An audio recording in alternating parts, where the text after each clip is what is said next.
बिस्मिल्लाहिर्रहमानिर्रहीम। अस्सलाम वालेकुम। उम्मीद है आप सब लोग खैरियत से होंगे, अपने घरों में महफूज होंगे। सेकंड सेमेस्टर में ह्यूमन फिजियोलॉजी 2 मुझे असाइन किया गया है और हम ऑनलाइन जो है, जब तक आप लोगों की क्लासेस ओपन नहीं हो जाती तो हम ऑनलाइन क्लासेस इसी तरीके से यानी स्क्रीन रिकॉर्ड करेंगे, साथ ही वॉइस भी होंगी और आप लोगों को पावर पॉइंट भी मिल जाएंगे इसके साथ साथ। इसको आप देख लें, उसको सुन लें और स्लाइड्स को देख लें। फिर भी अगर आपको कोई क्वेश्चन हो तो आप लोग पूछ सकते हैं, जिस तरीके से भी हो, व्हाट्सएप के थ्रू हो या ईमेल के थ्रू हो, तो आप लोग मुझसे क्वेश्चन कर सकते हैं बिल्कुल easily. At the end of the class आप लोगों को असाइनमेंट दिया जाएगा और इसी असाइनमेंट के बेस पे आप लोगों की अटेंडेंस, उसी वीक की अटेंडेंस जो है वो लगेंगी। ठीक है, तो ये इसका लिंक, वीडियो का लिंक मैं आप लोगों के साथ शेयर करूंगा इन योर व्हाट्सएप ग्रुप। आप वहीं से वहां पर क्लिक करके उसे डाउनलोड कर सकते हैं फ्रॉम दी यूट्यूब। इसके अलावा आप लोग जब असाइनमेंट का सबमिट करने का तरीका भी मैं आप लोगों को सिखाऊंगा। एक वीडियो मैं आप लोगों के साथ शेयर करूंगा जिसमें आपको तो तरीका गूगल क्लासरूम के ज़रिए आप लोग अपने असाइनमेंट भेजेंगे और उसका तरीका भी उसी वीडियो में आप लोगों के साथ शेयर किया जाएगा। तो let's start from the introduction to the nervous system. इसको डिस्कस कर लेते हैं। By definition and nervous system हम किसे कहते हैं? नर्वस सिस्टम वो सिस्टम है जो कि हमारे बॉडी की जितनी भी एक्टिविटीज़ हो रही है विद इन द बॉडी, जितनी एक्शंस हो रही है, तो उसी एक्शंस को मॉनिटर भी करते हैं और पर्टिकुलर ऑर्गन की एक्शन को दूसरी ऑर्गन के साथ कोऑर्डिनेट भी करते हैं। किस तरह कोऑर्डिनेट करते हैं? या तो उसी ऑर्गन को मैसेजेस भेजते हैं या उसी ऑर्गन से मैसेजेस जो है वो रिसीव करते हैं।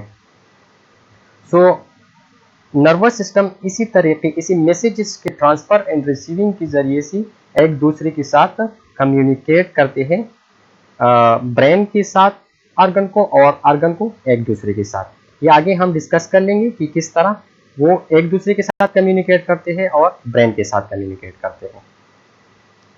इसके अलावा दूसरा जो लाइन में लिखा है कि it detect environmental changes. Environmental changes का मतलब क्या है? इट मीन्स कि जब कोई ऑब्जेक्ट जो है उसको आप देखते हैं, फॉर एग्जांपल एक ऑब्जेक्ट है उसको आप देखते हैं, ठीक है, वो फायर है, आग है, तो उससे आप लोग को क्या अंदाजा होता है? अंदाजा ये होता है कि ये this is dangerous for the body. तो ये आपकी बॉडी को किस तरह पता चलता है कि this is dangerous for the body? ठीक है, तो इसी तरह लगता है कि आग जो है this is the environmental change, क्योंकि ये आपकी बॉडी के लिए एक चेंज है। ये आपको पहले से ये ब्रेन में ये इनकोडेड है कि फायर जो है ये हमारी बॉडी के लिए डेंजरस है। तो ये चेंज जब आप लोग डिटेक्ट करते हैं, ठीक है, तो वो ब्रेन तक जाते हैं, ठीक है, और brain along with the endocrine system फिर रिस्पांस करता है। रिस्पांस क्या है कि आप वहाँ उसी जगह से जाकर किसी और जगह जाते हैं और अपने आप को उसी से आग से जो है वो महफूज कर लेते हैं। इसके अलावा nervous system control all activities of the body. All activities of the body, जितनी भी एक्टिविटीज है बॉडी में हो रहे हैं, तो उसी एक्टिविटीज को कौन कंट्रोल करता है? नर्वस सिस्टम जो है हमारा उसी को कंट्रोल करता है। और it is quicker than other control system in the body like endocrine. Endocrine system भी एक कंट्रोल सिस्टम है, लेकिन इससे ये बेटर काम करते हैं, इससे ये फास्ट काम करते हैं as compare to the endocrine system. ठीक है, अब हम क्लासिफिकेशन की तरफ आते हैं कि किस तरह नर्वस सिस्टम को क्लासिफाई किया गया है। तो नर्वस सिस्टम को हमने दो चीज़ों में, दो पार्ट्स में क्लासिफाई किया है। एक को हम कहते हैं सेंट्रल नर्वस सिस्टम, ये दो पार्ट्स में डिवाइडेड है। एक है सेंट्रल नर्वस सिस्टम जिसमें हमारा ब्रेन और हमारा जो स्पाइनल कार्ड है वो इंक्लूड है। ब्रेन और स्पाइनल कार्ड कलेक्टिवली हमारे साथ सेंट्रल नर्वस सिस्टम जो है उसको बनाते हैं। दूसरा है हमारा peripheral nervous system. Peripheral nervous system में भी दो चीजें हैं, एक है हमारे साथ क्रेनियल नर्व, ठीक है, और दूसरा है स्पाइनल नर्व। ये नाम से भी जाहिर है, यहां पर लिखा है सेंट्रल, यहां पर लिखा है पेरिफेरल। सेंट्रल का मतलब है कि जो मेन सेंटर पर मौजूद होगा, ठीक है। तो ब्रेन एंड स्पाइनल कार्ड हमारे एक स्पेसिफिक लोकेशन पर मौजूद है, तो ये central part of the nervous system बनाते हैं। दूसरा हमारा है पेरिफेरल। पेरिफेरल मीन कि वो डिस्पर्स होगा फ्रॉम द सेंटर, वो डिस्पर्स होगा, ठीक है। तो वो in the form of nerves होगा, ठीक है। जो नर्व्स ब्रेन से निकल आएंगे उसको हम क्या कहते हैं, क्रेनियल नर्व्स, और जो स्पाइनल कार्ड से एराइज होके बॉडी में स्प्रेड होते हैं उसको कहते हैं स्पाइनल नर्व्स। ये उसकी डिवीजन है कि सेंट्रल नर्वस सिस्टम को डिवाइड किया गया है। एक नर्वस सिस्टम को ब्रॉडली हमने सेंट्रल नर्वस सिस्टम और पेरिफेरल नर्वस सिस्टम में डिवाइड किया है। फिर सेंट्रल नर्वस सिस्टम में हमारे साथ एक है ब्रेन और दूसरा है स्पाइनल कार्ड, जिस तरह मैंने ऑलरेडी डिस्कस किया, ठीक है। पेरिफेरल नर्वस सिस्टम में फिर ये आगे हम डिस्कस कर लेंगे कि ये फर्दर भी डिवाइड किया गया है इनटू डिफरेंट सिस्टम, जो कि स्पाइनल नर्व्स और क्रेनियल नर्व से बनते हैं। ये है हमारे पास वो नर्व कि जो ब्रेन से निकलेंगे, ये वाली nerve, these are the cranial nerve, ठीक है, पेरिफेरल नर्वस सिस्टम की। और जो स्पाइनल कार्ड से आप लोग देख सकते हैं इधर नर्व्स निकलते हैं, so these are the spinal nerve of the peripheral nervous system. अब आ जाते हैं toward the central nervous system.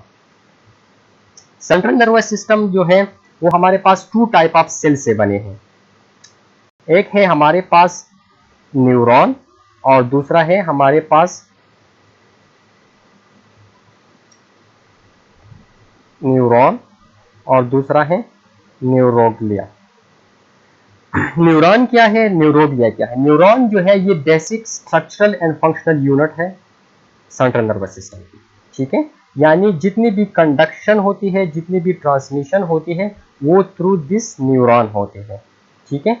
और न्यूरोग्लिया क्या है, ये इसी न्यूरॉन को सपोर्ट करते हैं।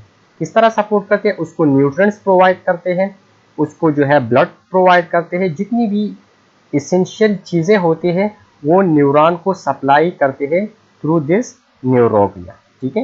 यहाँ पर लिखा भी है कि neuron is the basic conducting system of the nervous system, ठीक है। जो मेन फंक्शन है वो ये न्यूरॉन जो है वो परफॉर्म करते हैं। यहाँ पर एक बात लाजमी है कि न्यूरॉन जो है it can not reproduce itself. इसका मतलब यह है कि एक दफा अगर न्यूरॉन डैमेज हो जाए तो ये दोबारा रिपेयर नहीं होगा, ठीक है। फॉर एग्जांपल आप लोगों ने देखा होगा कि अक्सर किसी का एक्सीडेंट हो जाता है और उसका स्पाइनल कार्ड या उसका रिलेटेड जो नर्व है वो डैमेज हो जाते हैं, तो वो उसका उस पर्टिकुलर एरिया जो है पैरालाइज हो जाती है फॉर लाइफ। वो इसलिए कि उनकी न्यूरॉन में दोबारा जो है रिप्रोडक्शन नहीं होते। अब न्यूरॉन की तीन पार्ट्स हैं। एक को हम कहते हैं सोमा और सेल बॉडी, ठीक है। दूसरा है फाइबर। फाइबर क्या है? फाइबर में एक हमारे पास एक्सॉन होते हैं, एक डेंड्राइट होते हैं। आगे की स्लाइड में ये है। This part is called Soma और सेल बॉडी। ये जो एरिया है इसको हम सोमा या सेल बॉडी कहते हैं, ठीक है। इसके अलावा जितने भी आपको स्ट्रक्चर नजर आते हैं ये इसको हम कहते हैं फाइबर्स। अब फाइबर्स में एक हमारे पास ये होता है जिसको हम कहते हैं एक्सॉन।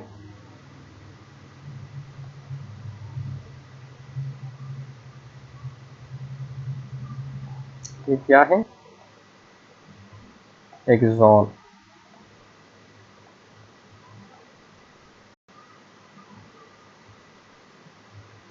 अच्छा, तो ये हमारे पास क्या बना, एक्सॉन, ये वाला जो है ये डेंड्राइट, सॉरी सेल बॉडी, और ये जो स्ट्रक्चर आप लोगों को नज़र आते हैं ये हमारे पास क्या है, डेंड्राइट्स है। ठीक है, ये हमारे पास क्या है, डेंड्राइट्स है। ठीक है, तो ये तीन तरह के स्ट्रक्चर जो है ये बनाते हैं हमारे न्यूरॉन को। अच्छा, अब हम सेंट्रल नर्वस सिस्टम की लेयर्स की जब बात करते हैं कि सेंट्रल नर्वस सिस्टम में कौन कौन सी लेयर होती है, तो हमारे पास जो ओवरऑल नर्वस सिस्टम है ये दो लेयर से बने होते हैं। एक हमारे पास होते हैं ग्रे मैटर, इसको हम कहते हैं ग्रे मैटर, और दूसरा होते हैं हमारे पास वाइट मैटर। ठीक है, आप लोग सोच रहे होंगे कि जो ब्रेन का कलर है ये हमें ग्रे क्यों नजर आते हैं, और जो स्पाइनल कार्ड का कलर है वो हमें व्हाइट क्यों नजर आते हैं। ठीक है, तो ये this is due to the grey and white matter. Grey matter जो है ये हमारे पास दो चीजों से बने होते हैं, एक उसमें सेल बॉडी होती है, ठीक है, और दूसरा जो है हमारे पास जो नर्व फाइबर हमने ऑलरेडी डिस्कस किया उसका प्रॉक्सिमल पोर्शन। यहां पर अगर हम जाए, this is the cell body, ये हमारे पास सेल बॉडी है, और this is the proximal portion of the nerve fibre. तो ये हमारे पास बनाते हैं ग्रे मैटर को। ठीक है, और दूसरा जो हमारे पास व्हाइट मैटर है, तो व्हाइट मैटर हमारे जो distal part of the nerve fibre और डेंड्राइट है, ये this is the distal part. ठीक है, और ये हमारे पास जो है डेंड्राइट्स, ये हमारे पास क्या बनाते हैं, व्हाइट मैटर। ठीक है, अब ब्रेन में इसकी अरेंजमेंट किस तरह है और स्पाइनल कार्ड में इसकी जो अरेंजमेंट है वो किस तरह है। तो ब्रेन में आउटर पार्ट जो है ये बना होता है ग्रे मैटर से। ठीक है, और स्पाइनल कार्ड में इनसाइड ये होता है। यहां पर देख लें कि ब्रेन में आउटर जो होगा वो ग्रे होगा और इनर जो होगा वो वाइट होगा, इसलिए हमें वो ग्रे नजर आते हैं। इसकी अपोजिट अगर हम स्पाइनल कार्ड की बात करें तो स्पाइनल कार्ड में हमारे पास वाइट जो है ये आउटसाइड होगा, ठीक है, और ग्रे जो है वो इनसाइड होगा। तो आउटसाइड हमारे पास वाइट है, इसीलिए स्पाइनल कार्ड हमें वाइट नजर आते हैं। अच्छा, सेंट्रल नर्वस सिस्टम हमारे पास उसकी लोकेशन क्या है, तो सेंट्रल नर्वस जिसे ऑलरेडी हमने डिस्कस किया कि उसके दो पार्ट्स हैं, एक है ब्रेन और दूसरा है स्पाइनल कार्ड। तो ब्रेन कहाँ पर होते हैं, ब्रेन हमारे पास मौजूद होते हैं इन द स्कल। ठीक है, और स्कल से जब ये निकलते हैं थ्रू द फोरामेन मैग्नम, ठीक है, तो इट बिकम स्पाइनल कार्ड, और स्पाइनल कार्ड फिर वर्टेब्रल कैनाल के थ्रू डाउनवर्ड आ जाते हैं टुवर्ड द पॉइंट। ठीक है, अब ब्रेन और स्पाइनल कार्ड जो है इसको आउटर साइड से तीन लेयर में कवर किया है, और इसी तीन लेयर को हम कहते हैं मेनिंजेस। ये मेनिंजेस एक्चुअली इसको प्रोटेक्ट करते हैं और उसको सपोर्ट भी करते हैं। ठीक है, तो ये मेनिंजेस की जो तीन लेयर्स हैं ये कौन कौन से हैं, the outer layer is called dura mater, the middle layer is called arachnoid matter, and the inner layer is called पाया मैटर। तो ये तीन लेयर्स हैं जिसको हम कलेक्टिवली, इन तीनों लेयर को हम कलेक्टिवली क्या कहते हैं, मेनिंजेस कहते हैं। ठीक है, ये देख लें यहां पर आउटर लेयर हमारे पास जो है वो ड्यूरा है, outer layer is dura, middle layer is the arachnoid, और जो इनर लेयर है दिस इज द पाया मैटर। तो ये तीन लेयर जो है हमारे पास मेनिंजेस बनाते हैं। अब मेनिंजेस जो है दो लेयर्स के दरमियान स्पेसेस होते हैं हमारे पास, और ये जो स्पेसेस है इसको हम डिफरेंट नाम देते हैं। ठीक है, हमारे पास जो यहां पर देखें जो ड्यूरा मैटर है, ये ड्यूरा मैटर से आउटसाइड इस लोकेशन पे यहां पर जो स्पेस होगा उसको हम कहेंगे एपिड्यूरल स्पेस। ठीक है, और इस ड्यूरा मैटर से नीचे जो स्पेस होगा इसको हम कहेंगे सब ड्यूरल। ठीक है, फिर सब ड्यूरल स्पेस के नीचे हमारे पास एरेकेनाइड मैटर आ जाते हैं, और एरेकेनाइड नेचर के नीचे ये वाले जो पोर्शन है, ये स्पेस को हम कहेंगे सब एरेकेनाइड स्पेस। और ये वही स्पेस है जिसमें हमारे पास सेरेब्रोस्पाइनल फ्लूइड होता है। और फिर इस स्पेस के नीचे हमारे साथ क्या होते हैं, पाया मैटर होते हैं। तो ये तीन तरह के हमारे पास जो स्पेसेस हैं वो मौजूद होते हैं। एक है हमारे पास सब एरेकेनाइड स्पेस जिसमें सेरेब्रोस्पाइनल फ्लूइड होते हैं, ठीक है। और दूसरा हमारे पास क्या होता है, सबड्यूरल स्पेस, इसमें कोई फ्लूइड नहीं होते।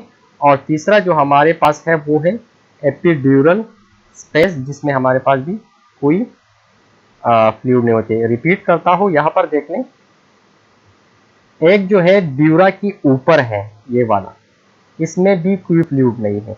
दूसरा ड्यूरा, इसको हम क्या कहते हैं, एपिड्यूरल। एपिड्यूरल में यहां पर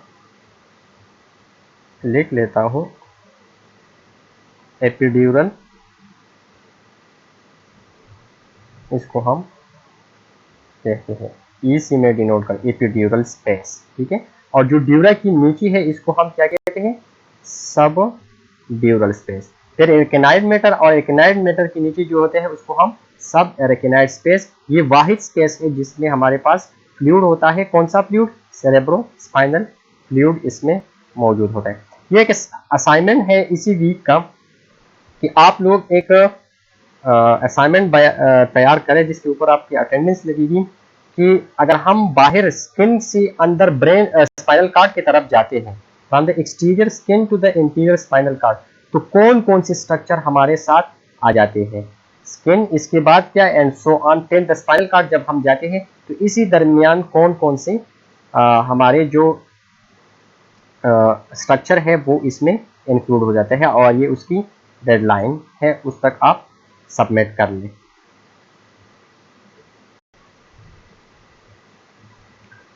अच्छा, पार्ट्स ऑफ द ब्रेन की तरफ आते हैं। ब्रीफली इसको डिस्कस कर लेंगे कि ब्रेन को कितनी पार्ट्स में डिवाइड किया है। तो ब्रेन को ब्रॉडली हमने 3 पार्ट्स में डिवाइड किया है। एक है हमारे पास प्रोजेंसेफेलॉन, जिसको हम आम वर्ड में फोर ब्रेन कहते हैं, ठीक है। दूसरा है हमारे पास मेसेंसेफेलॉन, जिसको हम मिड ब्रेन कहते हैं। और तीसरा है रोम्बेनसेफेलॉन, जिसको हम हाइंड ब्रेन कहते हैं, ठीक है। तो ब्रेन को हमने ब्रॉडली 3 पार्ट्स में डिवाइड किया है। अब प्रोजेंसेफेलॉन की तरफ आते हैं। प्रोजेंसेफेलॉन को फर्दर 2 में डिवाइड किया है। एक है हमारे पास टेलेनसेफेलॉन और दूसरा है डाइनसेफेलॉन। टेलेनसेफेलॉन में कौन कौन से स्ट्रक्चर इंक्लूड है, तो सेरेब्रल हेमिस्फीयर, बेसल गैंग्लिया, हाइपोकैम्पस और एमाइगडेला या एमाइगडेलाइ न्यूक्लियस, ये हमारे पास आते हैं टेलेनसेफेलॉन। और telencephalon is the part of prosencephalon or forebrain. दूसरा जो है हमारे पास डाइनसेफेलॉन, तो इसमें हमारे पास जितने भी थैलेमाई हैं वो इसमें इंक्लूड है। Thalamus, hypothalamus, metathalamus and subthalamus, ये 4 जो स्ट्रक्चर है इसको हम कंबाइंड डाइनसेफेलॉन कहते हैं। और these are the part of the forebrain.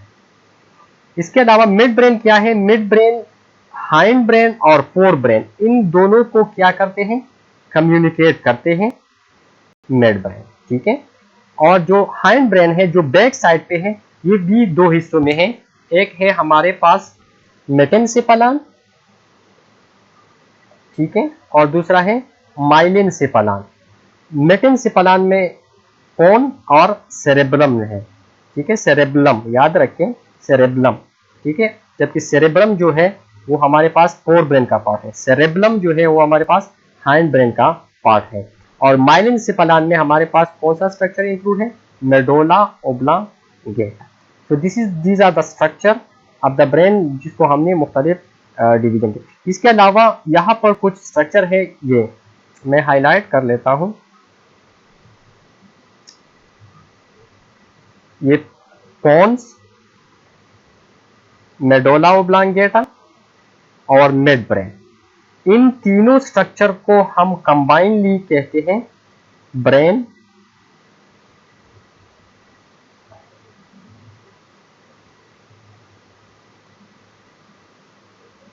Brain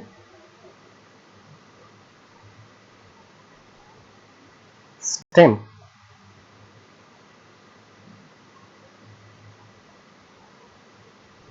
ठीक है, ये जो तीन स्ट्रक्चर है हमारे पास, एक है मिड ब्रेन,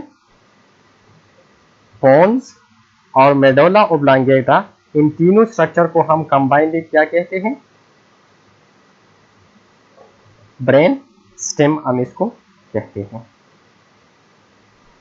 अब आ जाती है पेरिफेरल नर्वस सिस्टम की तरफ। तो पेरिफेरल नर्वस सिस्टम जिस तरह ऑलरेडी हमने डिस्कस कर लिया कि पेरिफेरल नर्वस सिस्टम को हमारे पास दो चीजें बनाते हैं। एक इसमें होते हैं क्रेनियल नर्व जो कि ब्रेन से निकलते हैं, ठीक है, और दूसरा होते हैं हमारे पास स्पाइनल नर्व जो कि स्पाइनल कार्ड से निकलते हैं। तो ब्रेन से जो क्रेनियल नर्व निकलते हैं ये हमारे पास कितने होते हैं? 12 पेयर्स होते हैं, और जो स्पाइनल कार्ड से निकलते हैं ये हमारे पास 31 पेयर्स होते हैं। ठीक है, इसका फंक्शन क्या है? इसका फंक्शन ये है कि ये सेंट्रल नर्वस सिस्टम को और all region of the body, इन दोनों को एक दूसरे के साथ कम्युनिकेट करते हैं और उसकी जितनी भी एक्शन है उसको प्रोसेस करते हैं। ठीक है, अब इसकी डिवीजन क्या है? एक हमारे पास जिस तरह हमने पहली स्लाइड में देखा उसमें था एक सोमैटिक नर्वस सिस्टम, एक था ऑटोनॉमिक नर्वस सिस्टम। अब आगे हम देखते हैं सोमैटिक नर्वस सिस्टम जो है ये हमारी सोमैटिक एक्टिविटीज को कंट्रोल करते हैं। सोमैटिक एक्टिविटीज का मतलब क्या है? वो activities which is perform by the skeletal muscle. तो स्केलेटल मसल की जितनी भी एक्टिविटीज हैं उसको कंट्रोल करते हैं सोमैटिक नर्वस सिस्टम। ठीक है, तो स्केलेटल मसल की एक्टिविटी क्या है? मूवमेंट ऑफ द बॉडी है और muscular activity. Autonomic nervous system वो फंक्शन को रेगुलेट करते हैं जो कि हमारे विजरा परफॉर्म करते हैं। विजरा में क्या है? स्टमक है, हमारे जो किडनीज है ये क्या आ जाते हैं? विजरा में आ जाते हैं। तो विजरा की जो एक्शन है वो हमारी कंट्रोल में नहीं होती, इसीलिए इसको हम वेजिटेटिव या इनवॉलंटरी नर्वस सिस्टम कहते हैं, जबकि सोमैटिक नर्वस सिस्टम को हम वॉलंटरी नर्वस सिस्टम भी कहते हैं। इसमें जो ऑटोनॉमिक नर्वस सिस्टम है इसको फर्दर दो हिस्सों में डिवाइड किया है, सिंपैथेटिक और parasympathetic nervous system. Sympathetic activity system होता है जो हमारी विजरा की एक्शन को ड्यूरिंग इमरजेंसी कंडीशन कंट्रोल करते हैं, और पैरासिम्पैथेटिक वो है जो हमारे फंक्शन को एक्टिविटीज करते हैं, कंट्रोल करते हैं ड्यूरिंग द नॉर्मल कंडीशन। इसके अलावा हम अगर फंक्शन की बात करें तो ब्रेन की जो फंक्शन है या स्पाइनल कार्ड की या जितनी भी नर्वस सिस्टम में जितनी भी पार्ट्स हैं उसकी फंक्शन तो बहुत ज़्यादा है, लेकिन जो जनरल हम यहाँ पर ब्रीफली डिस्कस करते हैं तो एक हमारे पास होते हैं सेंसेशन ऑफ द वर्ल्ड, कि हमारी दुनिया को ये सेंस करते हैं थ्रू विजन। हम देखते हैं, सुनते हैं, सूंघते हैं, ठीक है, जायका टेस्ट करते हैं और किसी चीज को जिसको हम फाइव सेंसेस कहते हैं, तो इसी फाइव सेंसेस के थ्रू ये हमारे वर्ड को सेंस करते हैं। इसके अलावा जो भी इंफॉर्मेशन हम डिटेक्ट करते हैं तो इसी इंफॉर्मेशन को ट्रांसमिट करते हैं टुवर्ड द ब्रेन। ठीक है, फिर वहां पर ब्रेन में ये क्या हो जाते हैं? प्रोसेस उसके होते हैं और जवाब में क्या आते हैं? रिस्पॉन्स आते हैं। ठीक है, जिस तरह मैंने स्टार्ट में आग के एग्जाम्पल दिया था। ठीक है, so these are all about first lecture. ये आप लोगों की फर्स्ट लेक्चर है, असाइनमेंट फिल करें, अगर कोई क्वेश्चन हो तो मुझसे पूछें। Thank you very much.